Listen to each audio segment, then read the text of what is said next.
राधे राधे सतगुरुदेव भगवान की जय। मैं राधिका दासी आज आप सभी के सम्मुख एकादशी व्रत का परिचय महात्म्य बताने का प्रयास कर रही हूँ। तो चलिए शुरुआत करते हैं एकादशी परिचय से। प्राचीन काल में नैमिषारण्य उपवन में महर्षि श्री शौनक तथा अन्य ऋषियों ने श्री सूत जी से आग्रह किया कि वे उन्हें सभी एकादशियों की उत्पत्ति और महात्म्य से विस्तार बताने की कृपा करें। श्री सूत जी बोले, हे ऋषियों, एकादशी देवी का प्रादुर्भाव माघशीर्ष मास के कृष्ण पक्ष में हुआ था। इसका विवरण उत्पन्ना एकादशी के प्रसंग में दिया गया है। पुराणों में 26 एकादशियाँ की अलग अलग कथाएं आती हैं। एक वर्ष में 12 मास होते हैं और प्रत्येक मास में 2 एकादशियाँ होती हैं।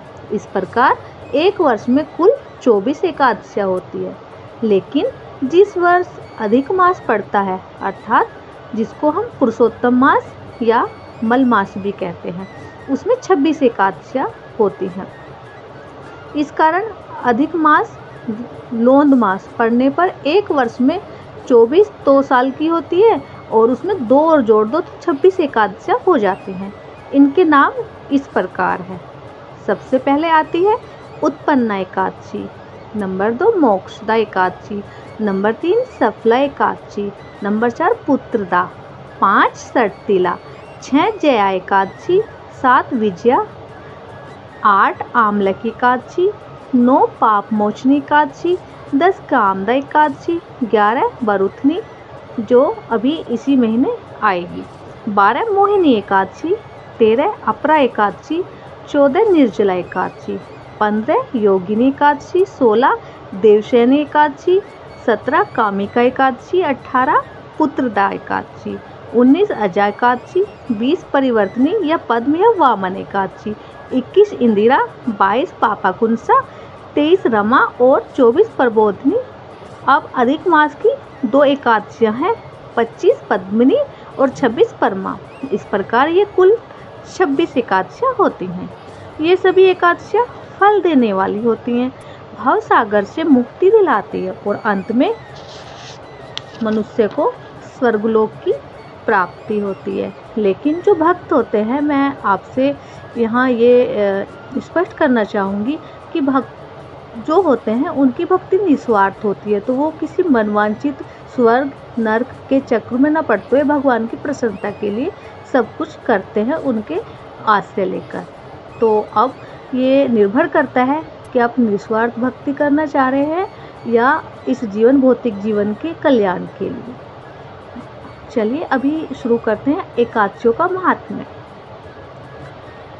श्री सूत जी बोले, हे ऋषि मुनियों, द्वापर युग में धर्मराज युधिष्ठिर ने भगवान श्री कृष्ण से कहा है, हे सर्वेश्वर, एकादशी के व्रत की विधि, महात्म्य एवं उनसे प्राप्त होने वाले पुण्य लाभ, मनवांचित फल आदि के बारे में सविस्तार बताने की कृपा करें।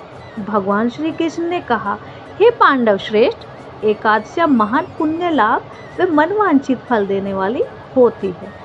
श्रेष्ठ ऋषि मुनियों को भी इसका अनुष्ठान करना चाहिए। कुछ विशेष नक्षत्रों या योग होने पर ये तिथियाँ जया, विजया, जयंती तथा पाप नाशिनी इन 4 नामों से प्रसिद्ध है।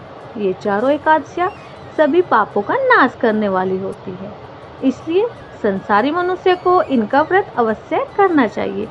जब शुक्ल पक्ष की एकादशी को पुनर्वसु नक्षत्र हो तो वह उत्तम विधि जया कहलाती है। विधि पूर्वक इसका व्रत करके मनुष्य निश्चय ही पाप से मुक्त हो जाता है। जब शुक्ल पक्ष की द्वादशी को श्रवण नक्षत्र हो तो यह उत्तम तिथि विजय के नाम से प्रसिद्ध होती है। मनुष्य द्वारा इसमें किया हुआ दान और ब्राह्मण भोजन सहस्त्रों गुना फल देने वाला होता है तथा हवन और उपवास तो सहस्त्र गुण से भी अधिक फल देने वाले होते हैं। जब शुक्ल पक्ष की द्वादशी को रोहिणी नक्षत्र हो तो यह तिथि जयंती कहलाती है। यह सब पापों को हरने वाली होती है। इस तिथि को पूजित होने पर भगवान विष्णु निश्चय ही मनुष्य के सब पापों को धो डालते हैं। जब कभी शुक्ल पक्ष की द्वादशी को पुण्य नक्षत्र हो तो उसे पाप नाशिनी कहते हैं। जो व्यक्ति 1 वर्ष तक प्रतिदिन तिल दान करता है तथा जो केवल पाप नाशिनी एकादशी को उपवास करता है, उन दोनों का पुण्य समान होता है।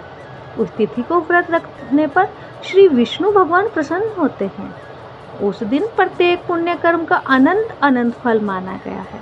एकादशी के इस व्रत को करने से स्त्री पुरुष के 7 जन्मों के कायिक, वाचिक और मानसिक पाप नष्ट हो जाते हैं। पुण्य नक्षत्र में पड़ने वाली एकमात्र पाप नाशिनी एकादशी का व्रत करके मनुष्य 1000 एकादशियों के व्रत जैसा लाभ प्राप्त कर सकता है।